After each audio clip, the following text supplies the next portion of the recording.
The Babri Masjid demolition has finally been tabled in the parliament today. Is Ayodhya case a pure land dispute? Can what's arguably the most challenging and contentious case in India's legal history be so simplistic? A dispute of about 2.77 acres of land. Legally speaking, just a civil case, 150 years old at least. The VHP and the RSS are converging with about 60 to 70,000 people there. It's raising the echoes of the mobilization of 1992 that led to the demolition of the Babri Masjid. And this time around, the clarion call is Mandir Banao. In the longest running dispute and a divisive one at that, the Ram Janmabhoomi Babri Masjid case has been pronounced by the Supreme Court.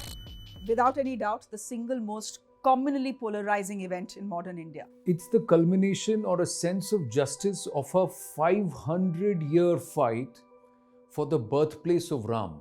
So for a lot of people, it was justice very, very delayed, but finally served.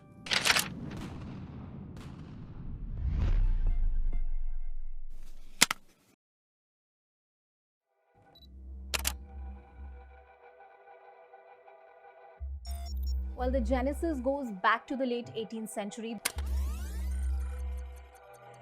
In the independent India, if you talk about, in 1949, when the idol was placed at the disputed site, that it all began.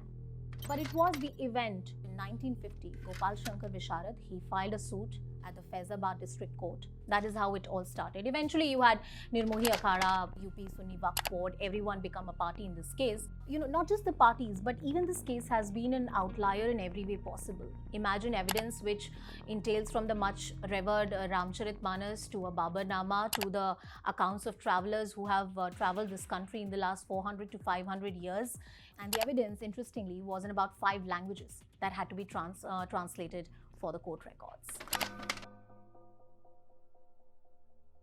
It started with the politics that came into play, not just because of the Vishwa Hindu Parishad and the BJP getting involved since the early 80s on the formation of the BJP after the Jan Sangh, but it was also because under the Congress regime and under Rajiv Gandhi, there was a local court which said that you will be allowed to open the doors or gates of Babri Masjid. This was soon after the Shah Bano case in 1986, is when trying to appease and counterbalance the sentiment in 1989, the Shilanyas happened under the aegis of Congress leaders, and Rajiv Gandhi started his nationwide campaign from Faizabad. When this entire political movement started, and of course thereafter the Rath Yatra which Lal Krishna Advani undertook across pan-India was what actually gave it political momentum and fervor, because the BJP realized that there was a sentiment that it could use to try and gain political currency. Ironically, ever since that Rath Yatra, Prime Minister Narendra Modi has never visited Ayodhya until the recent Bhumi Pujan. जिस हिंदू का खून न खौले, जो राम के काम न आए, जय Shri Ram.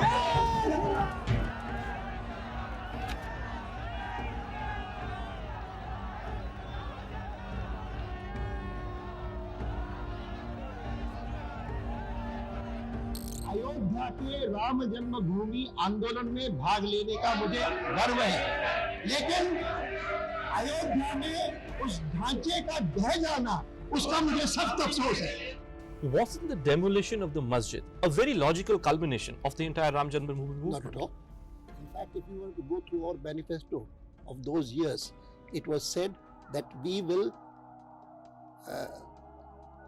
respectfully shift that structure, supposed to be the Babri Mosque, to another place and construct a Ram temple there.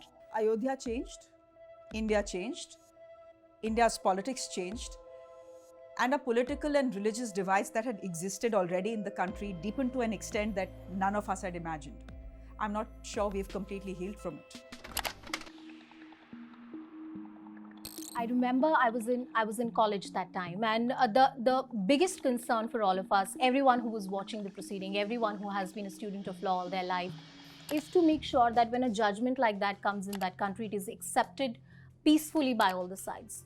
Somewhere, there was also this sense that whatever the Allahabad High Court says, this matter was inevitably lined up to reach the Supreme Court of India. I was the junior reporter who was deputed on the story. I was in Allahabad reporting that day. And the verdict, when it came, at first read and first glance, we thought, oh, this looks fair. One third to each party. And maybe this ends here. But this wasn't really about land, was it? And we knew it would be challenged, and it was. And when the verdict came, a lot of people celebrated because one aspect was very clear.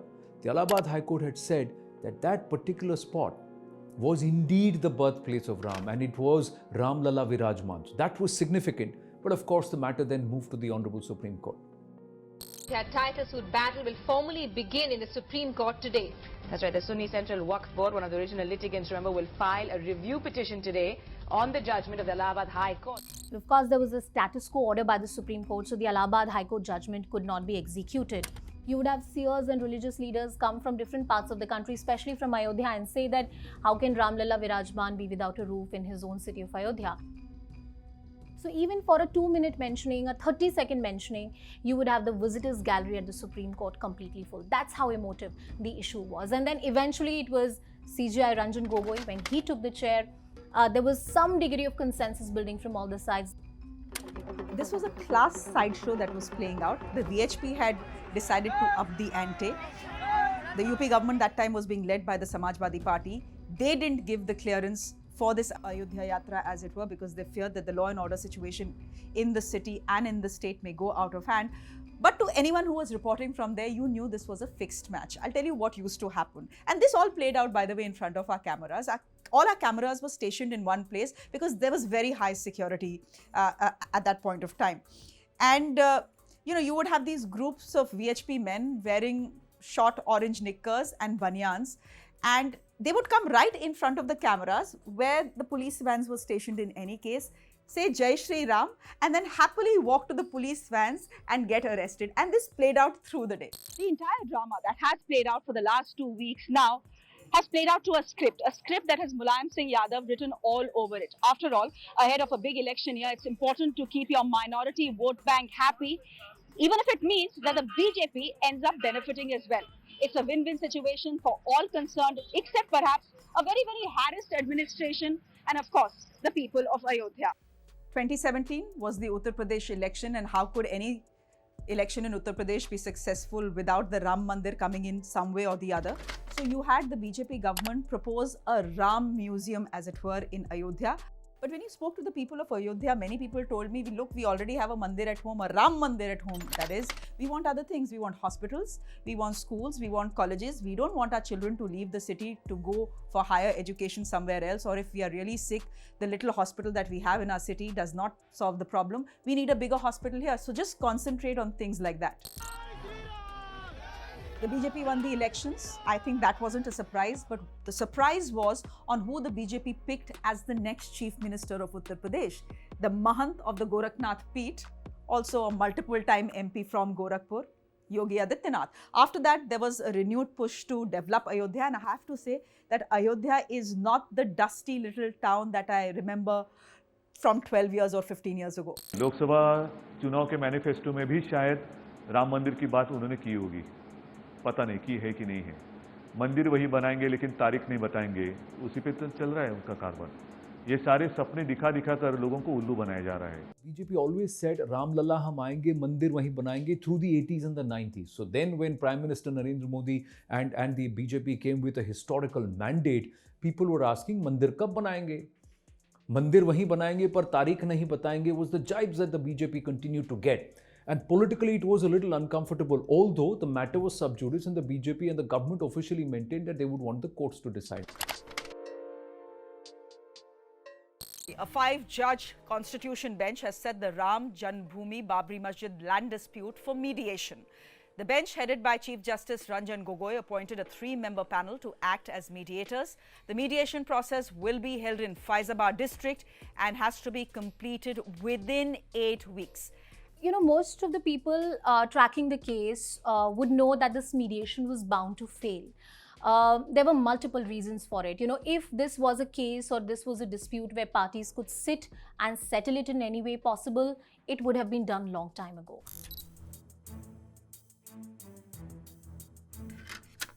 Ayodhya land dispute will be heard by the Honorable Supreme Court on a day-to-day basis from the 6th of August. This after the Apex Court ruled that the mediation process led by a 3-member panel had failed to settle the long-drawn dispute. Ordinarily, there is no civil dispute in this country pertaining to the ownership of a land that needs to be heard by a constitution bench of a Supreme Court that only hears pure questions of law.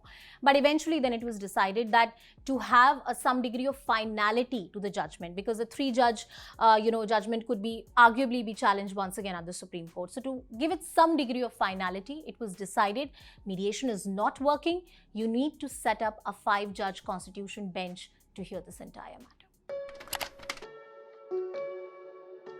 Till 8th of November, that is, we didn't know when the judgment is going to come out. So it was only on the 8th evening that it was suddenly announced that the judgment is going to be coming out on 9th of November. The Supreme Court will deliver the verdict on the 9th of November 2019. And is it surprising that it's been decided for tomorrow? Ayodhya being the first one which is going to deliver the first constitution bench judgment that the Chief Justice is going to deliver, along with the 4 other judges of the court. Yet Saturday indeed is a surprise for all of us to cover Supreme Court. Should be a surprise for our viewers also. There was a lot of effort that was also done before the verdict to try and ensure that communities, leaders, people remain calm and social harmony is maintained across the country, irrespective of which way the verdict went. Nobody knew what was going to be decided. All-important verdict on the Ayodhya land dispute. Prime Minister Narendra Modi has appealed to his ministers to help maintain peace and calm. It was a ghost town. Everything was shut. Schools were shut, colleges were shut, offices were shut. You couldn't go from place A to place B without being checked multiple times. Ayodhya was very tense, I can tell you that. There was security everywhere and there was a certain degree of apprehension as well. Yes, everyone in Ayodhya wanted the Ram temple. Was this finally going to be the day when Ram Lalla gets a temple in his own birthplace? That was a question that was uppermost in everyone's mind in Ayodhya and across the Hindu community across the country, because I know everyone was glued to their television sets that day. 5 judges, 5 of the topmost judges of the Supreme Court have put their mind on this, and unanimously they have decided that the Shia Waqf Board's petition needs to be dismissed. A dispute that has gone on for decades. Now the litigant parties have started trickling here at the Supreme Court. Well, it was a buzz with activity, a lot of opinions coming in. So many people much hopeful, waiting for that judgment to come out. Supreme Court cleared all the decks for the construction of a Ram temple at the earlier disputed site in Ayodhya. The Apex Court awarded the controversial 2.77 acres land to the legal entity known as Ram Lalla Virajman, or the deity himself, which was a legal entity.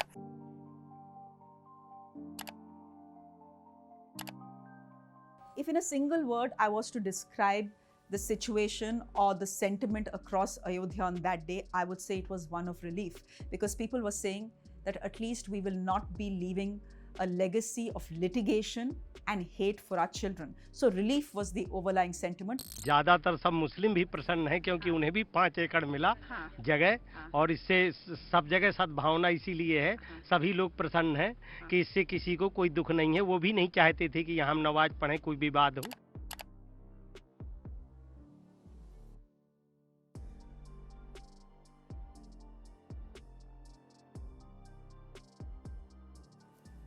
Big impact for the BJP.